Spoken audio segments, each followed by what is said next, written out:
लोग इस वीडियो में पढ़ेंगे क्लास 10वीं का बायोलॉजी, जिसको हम लोग हिंदी में जीव विज्ञान कहते हैं। उनसे संबंधित जितने भी वीवीआई क्वेश्चंस होते हैं, लघु उत्तरीय प्रश्न, आज हम लोग लघु उत्तरीय प्रश्न के बारे में पढ़ेंगे। क्लास 10वीं का फर्स्ट चैप्टर लाइफ प्रोसेस, इसको हिंदी में बोलते हैं जैव प्रक्रम। आज हम लोग उसी के बारे में पढ़ेंगे। वीडियो शुरू करने से पहले अगर बच्चों आप लोग इस चैनल पर नए हैं तो चैनल को सब्सक्राइब कर लीजिए। अगर वीडियो पसंद आए तो उनको अपने मित्रों में, अपने दोस्तों में शेयर कीजिए। चलिए हम लोग चलते हैं क्लास की ओर। यहाँ देखिए क्वेश्चन है कि फर्स्ट क्वेश्चन है वाष्पोत्सर्जन एवं स्थानांतरण में क्या अंतर है।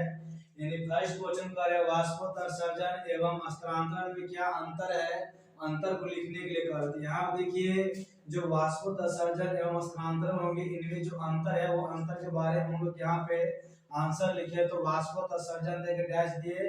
वाष्पोत्सर्जन में जीव हवा द्वारा जल को उत्सर्जित करता है, यानी इसमें जो जीव होते हैं वो हवा के द्वारा अपने अंदर से जल को क्या करते हैं, उत्सर्जित करते हैं। किसमें, तो वाष्पोत्सर्जन में। उसके बाद है स्थानांतरण। स्थानांतरण किसको बोलेंगे, स्थानांतरण में जीव स्थान बदलते हैं, नाम से ही स्पष्ट है स्थानांतरण, यानी कि इसमें जीव जो है वो एक स्थान से दूसरे स्थान तक जाता है।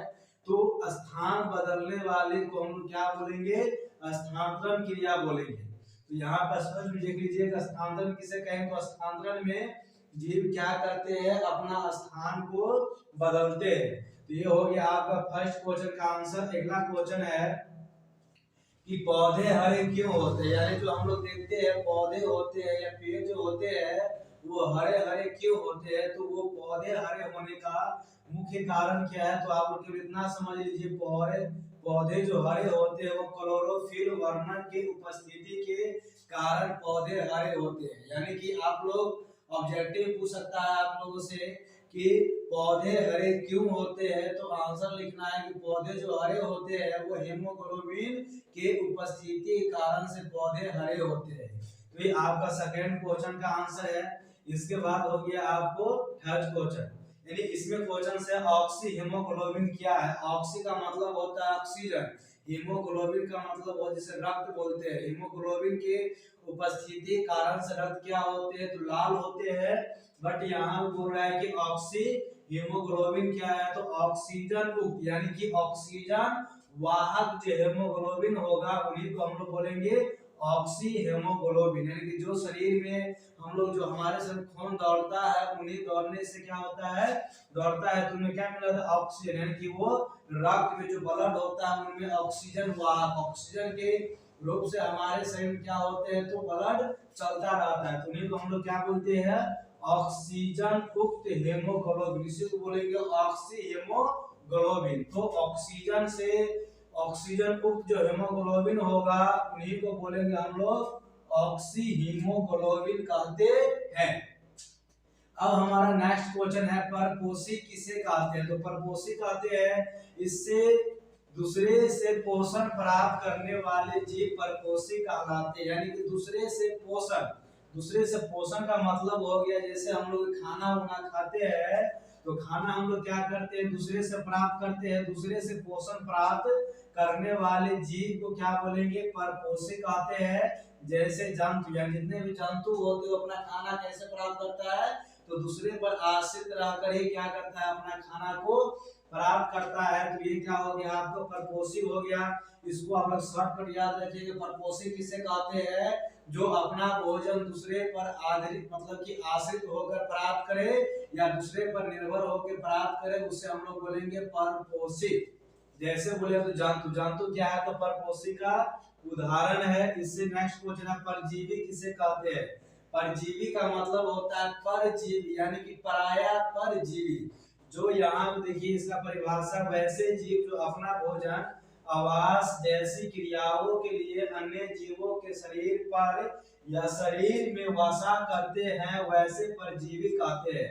जैसे देखिए वैसा जीव का मतलब हो गया वैसा जीव जो अपना भोजन का मतलब जितना भी धरती पे जीव है वो सभी अपना अपना जो भोजन होते हैं वो किसी न किसी पर आश्रित होकर अपना भोजन प्राप्त करते हैं। तो यहाँ है कि जो अपना भोजन, भोजन का मतलब हो गया खाना, आवास का मतलब हो गया कि रहना, यानी वैसा जीव जो अपना खाना और रहना, वो जैसी क्रियाओं के लिए, जैसी क्रियाओं के लिए अन्य जीव, अन्य जीवों का मतलब हो गया दूसरे जीवों पर या दूसरे जीवों के शरीर पर, शरीर पर रहता है या शरीर में वास करते हैं, उसे हम लोग क्या बोलते हैं, परजीवी कहते हैं।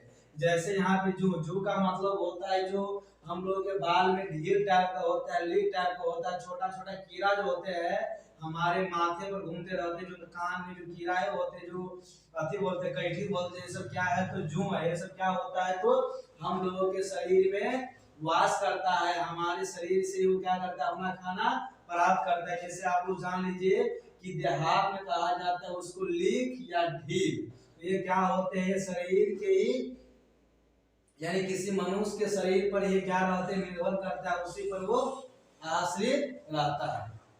अब इसका नेक्स्ट क्वेश्चन है, मानव में परिवहन तंत्र के घटक कौन कौन से हैं, किन्हीं दो घटकों के कार्यों को लिखे।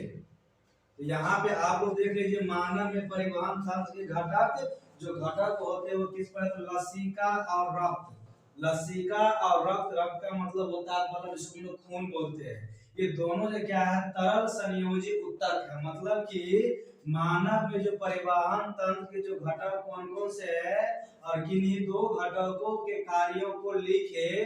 तो आप लोग यहाँ देखिए, मानव जो परिवहन तंत्र के घटक है वो लसिका और रक्त है। क्या है, लसिका और रक्त है, और ये दोनों जो सरल संयोजी उत्तक है।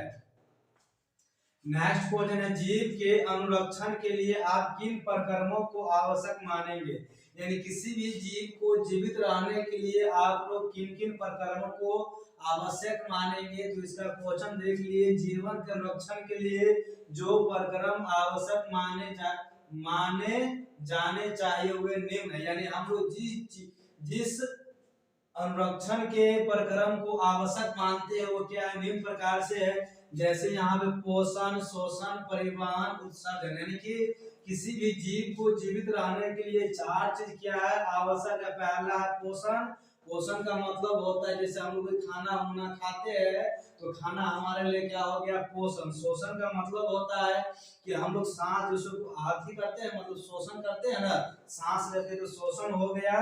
और शोषण से क्या होता है, ऑक्सीजन लेते हैं, ऑक्सीजन क्या करता है, हमारे शरीर में जाता है, वो फिर से कार्बन डाइऑक्साइड बन के क्या होता है, वो निकल जाता है।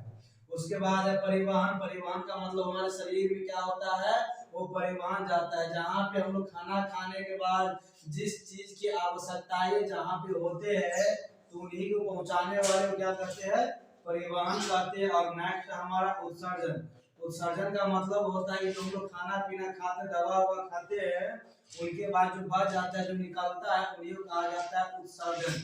जैसे कि आप लोग जानते हैं कि जो हमारे गाल पर पिंपल होते हैं वो किसके कारण से होते हैं, उत्सर्जन के कारण से होते हैं। यानी जो खाना हम लोग खाते हैं वो क्या होता है, पूरा पचने के बाद जो हमारे शरीर में लगता है, हमारे शरीर में लगने के बाद जो चीज निकलने वाले होते हैं वो हमारे पैखाना के द्वारा क्या होते हैं, निकल जाते हैं। और वो जो नहीं निकल पाते हैं वो अपना कोई जगह देखता है निकलने के लिए, तो वही पिंपल उम्पल घाव हो गए क्या होते हैं, वो निकल जाता है, उसको बोलते हैं हम लोग उत्सर्जन।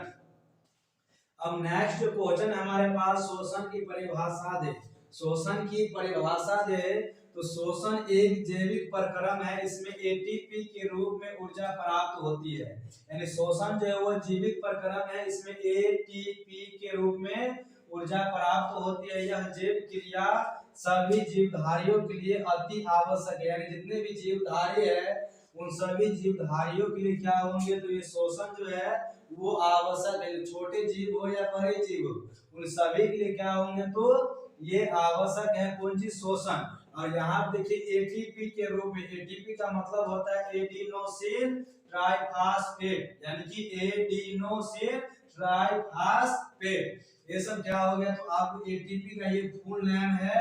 इन्हीं रूप से हमारे शरीर में क्या होते हैं, ऊर्जा प्राप्त होते हैं, और इन्हीं ऊर्जा के कारण से हम लोग। बच्चों ये वीडियो आप लोग को अच्छा लगे तो इस वीडियो को लाइक कीजिएगा। और फिर से कहा कि अगर वीडियो पे सॉरी चैनल पर नए हैं तो चैनल को सब्सक्राइब कर लीजिएगा, और जो बेल आइकन होते हैं उसको दबाकर अपने मित्रों में क्या कीजिए, इसको शेयर कीजिए।